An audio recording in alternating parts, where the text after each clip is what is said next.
We are here with Mike Yates. He is a senior designer at TFA Reinvention Lab. We have previously called him the MVP of AI conferences because he knows everybody. He's an incredibly good observer of everything happening. Welcome to the podcast. Hey, thank you so much. Happy to be here. Yeah, we're here at the AI show. First off, tell us a little bit about TFA Reinvention Lab for people who don't know. You have a really interesting mandated umbrella, and you do all sorts of interesting events yourself. Yeah, Teach for America's Reinvention Lab. We're the R&D arm of Teach for America. Our job is to build new products and programs to figure out where learning is going in the next 30 to 50 years and push Teach for America in that direction.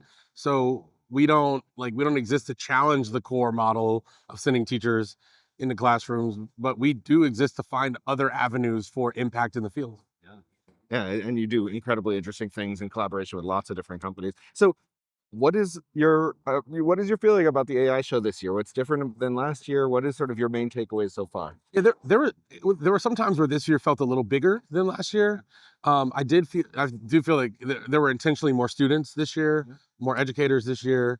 I think I've seen a few really interesting things out on the floor. One of them being like Jippity Pro, which is like kind of right behind us.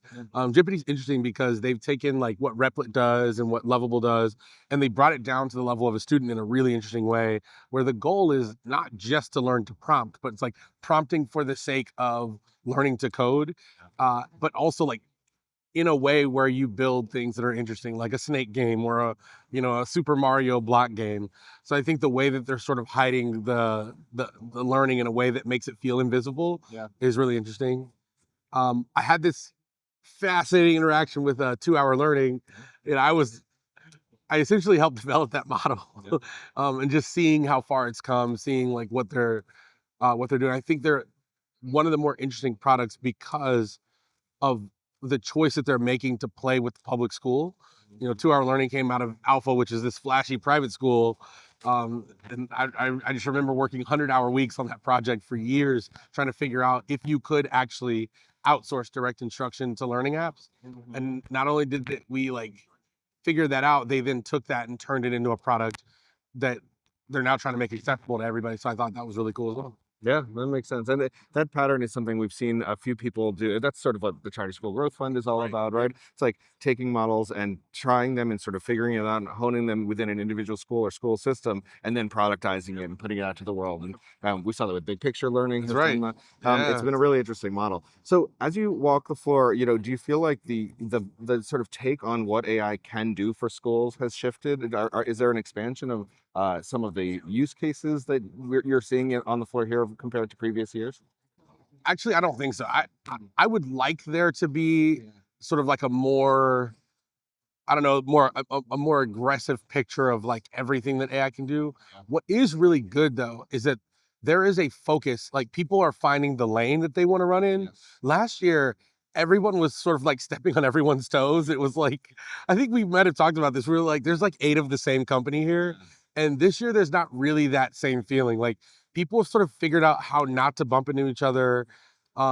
They figured out how to like literally run with each other without bumping into each other. So I think I really enjoyed that. Like you have My Village Academy, which is like a very culturally centered, culturally rooted solution.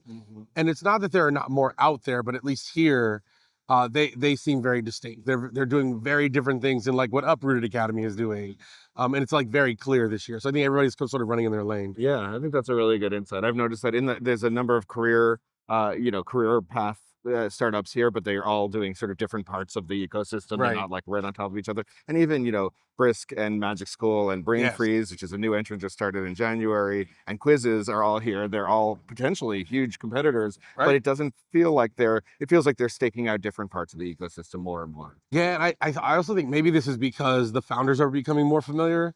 Like Brisk is a great example. Like I remember when Armand was like just starting Brisk, and nobody had seen an LLM attached to Google Classroom yet. But watching the way that he's continued to tell that story that is uniquely him and very distinctly like, like Brisk has champions now. They have like super users, and Magic School has super users, and School AI, while they're not at this part of the conference, they just showed up today.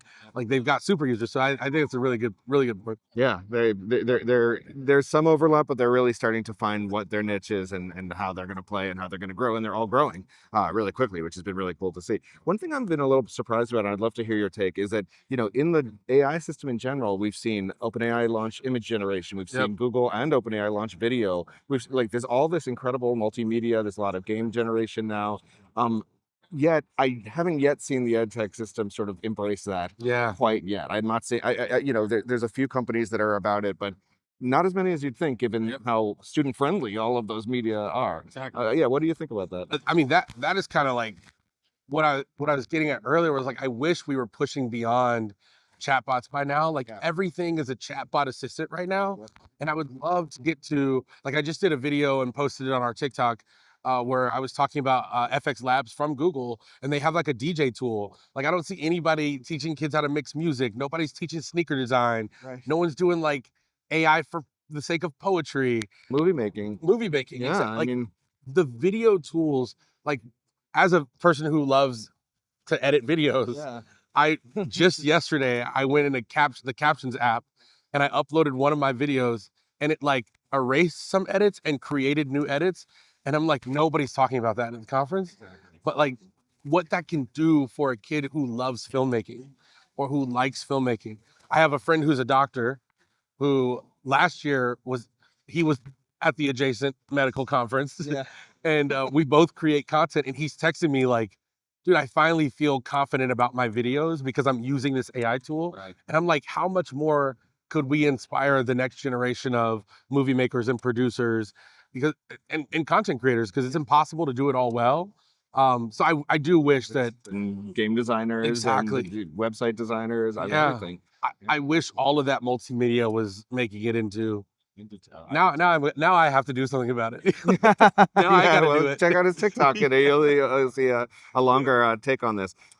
It's really exciting to be here. I do feel like it's the finding. I love your comment about people finding their lane. You definitely feel that here. I feel like it's a more mature EdTech ecosystem around AI than it was last year, where it was just sort of like, AI's here, let's do something cool with it. I see a lot more sort of systemic thinking, longer term thinking, and sort of biting off pieces of the ecosystem that really need work. There's assessment tools here. There's a lot of interesting stuff in the higher ed zone here this year. But there's still a lot of ways to go, and I'm excited to see it develop. Every startup founder I've talked to here, especially the really small ones, are so heads down. They're just like, we are moving and moving. I'm curious, you spend a lot of time talking to the smaller booths here. I know this is part of your your mandate, sort of how you think about it. Are there how do you see the new entrants seeing the space?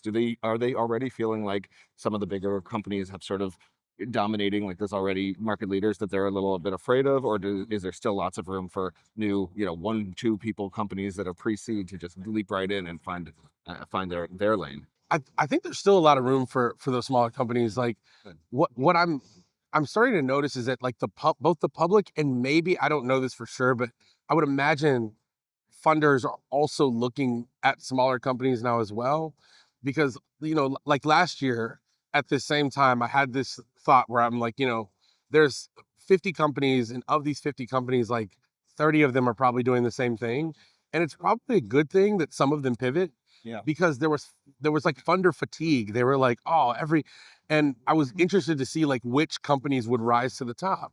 And I mean, I am incredibly biased because this is my friend and we used to work together, but PlayLab is a tool that like the ed world just can't quit.